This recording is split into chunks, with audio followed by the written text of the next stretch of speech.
क्षीर समुद्रितो ये संस्नापितो मेरुगिरौ जिनेन्द्र यः काम जीता जनसौख्यकारी तं शुद्ध भावा दजितं नमामि तं शुद्ध भावा दजितं नमामि। गुरु जी सूर्य गच्छाचार्य गणाचार्य गुरुवर्षि विराग सागर जी महामुनि राज की परम पूज्य भक्तामर महोदधि उच्चारणाचार्य भगवान 108 विनम्र सागर जी महामुनि राज की महामुनि राज की महामुनि राज की मुनि संघ की जय, आर्या संघ की जय।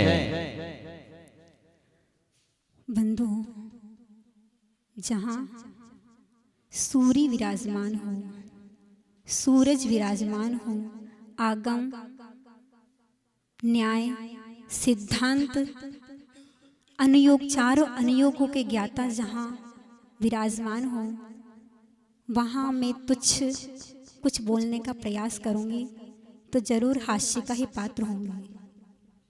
फिर भी गुरु आज्ञा सिरोधारी हुआ करती है, पूज्य गुरुदेव की आज्ञा हुई है कुछ बोलने के लिए। जो भी गुरु चरणों में रह के मैंने सीखा है, जाना है, समझने का प्रयास किया है, उसी में से कुछ बोलने का प्रयास करती हूँ। अगर उसमें कोई आपको अच्छा लगे तो पूज्य गुरुदेव का समझना और अपने जीवन में जरूर ग्रहण करना, और कुछ भी बुरा लगे तो वो मेरा समझ के यहीं छोड़ जाना। तो बात चल रही थी, कल पूज्य गुरुदेव बता रहे थे, महाराज जी भी बता रहे थे कर्तव्य के बारे में कि कर्तव्य किसे कहते हैं? जो पुण्य का संचय कराए, जो हमें ऊर्ध्व की ओर ले जाए, ऊंचा उठाएं, उसे क्या कहते हैं? कर्तव्य कहते हैं।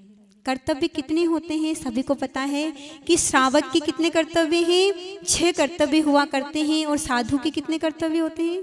6। साधु के कर्तव्य भी 6 होते हैं और श्रावक के कर्तव्य भी 6 होते हैं। और शास्त्र में इन 6 कर्तव्यों में से भी 2 कर्तव्य को मुख्य बताया है। श्रावक के 2 कर्तव्य दानम पूया मोक्षम, दान और पूजा, उन 6 कर्तव्यों में से भी 2 कर्तव्य मुख्य होते हैं, दान और पूजा। और साधु के भी 2 मुख्य कर्तव्य बताए, झाणम ज्ञान और ध्यान। कितने?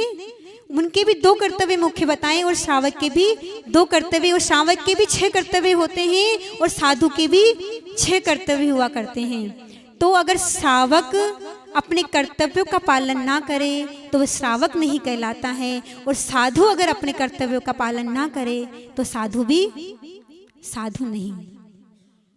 साधु, कल महाराज जी बता रहे थे कि साधु अपने कर्तव्य में लीन है, अपने कर्तव्यों को पूरा करते हैं, पर श्रावक अपने कर्तव्यों को थोड़ा सा भूल जाते हैं।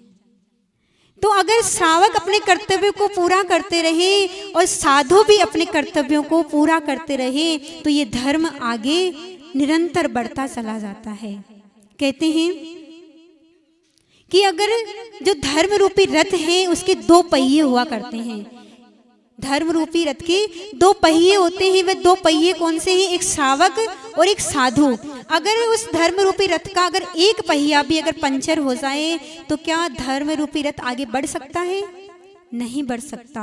अगर एक पहिया भी पंचर हो जाए तो वह थोड़ी सी भी आगे नहीं बढ़ पाएगी। दोनों पहिए बराबर चलेंगे, बराबर आगे बढ़ेंगे तो ही वह रथ आगे बढ़ पाएगा। इसी प्रकार जैसे साधु अपने कर्तव्यों का पालन कर रहे हैं तो श्रावक को भी अपने कर्तव्यों का, साधु साधना कर रहा है तो किसके बल पे?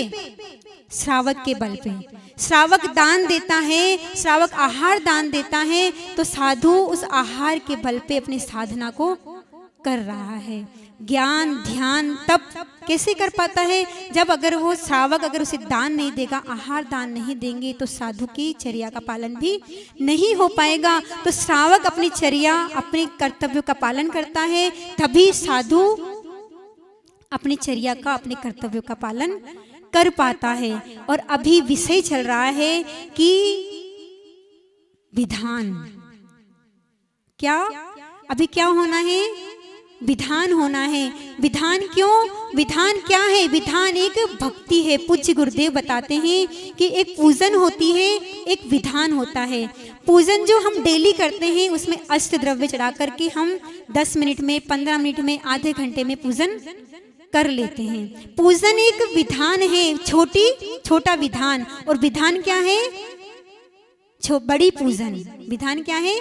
बड़ी पूजन है कि विधान में हमें 2 घंटे, 3 घंटे, 5 घंटे लगेंगे तो हम ज़्यादा देर तक भगवान के पास बैठ पाएंगे, उनके ज़्यादा गुणगान गा पाएंगे, तो हम नज़दीक भगवान के जल्दी पहुंच जाएंगे। तो विधान क्या है? भगवान के पास पहुंचने का एक तरीका है, भगवान की भक्ति करने का एक तरीका है। क्योंकि कहा है कि भक्ति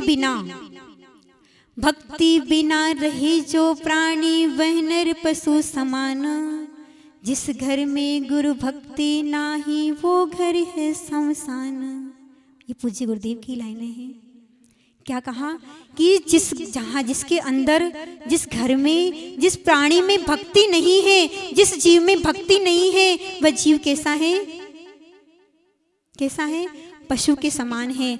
ये आँख, नाक, कान, खाना पीना सब किसको मिला है? पशु को भी मिला है और हमें भी मिला है। हम भी खाते हैं, वो भी खाते हैं, वो भी अपना पेट भरते हैं, हम भी अपना पेट भरते हैं।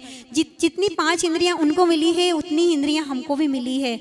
बस अंतर क्या है? सोच का, मन का, कि हम क्या, उनके पास इतना विचार नहीं है, वैसी सोच नहीं है जो हमें मिली है। इसलिए अगर हम भी अगर सोचते नहीं हैं, हम भी अगर भगवान की भक्ति नहीं करते हैं, हम भी अगर सोच अच्छी नहीं बनाते हैं, तो हम कैसे हैं? पशु के समान ही हैं। इसलिए हमें पशु नहीं, हमें मानव बनना है। हमें मानव जीवन मिला है, बड़ी दुर्लभता से प्राप्त हुआ है। भगवान की भक्ति करने का मौका मिला है, गुरु का आशीर्वाद मिला है और गुरु का हमें सानिध्य प्राप्त हुआ है और गुरु का सानिध्य मिला है और विधान करने का हमें मौका मिल रहा है, अवसर मिल रहा है। तो हम सभी को जी जान लगाकर तन मन धन से इस विधान में शामिल होकर प्रभु की भक्ति करनी है और पुण्य का अर्जन करना है।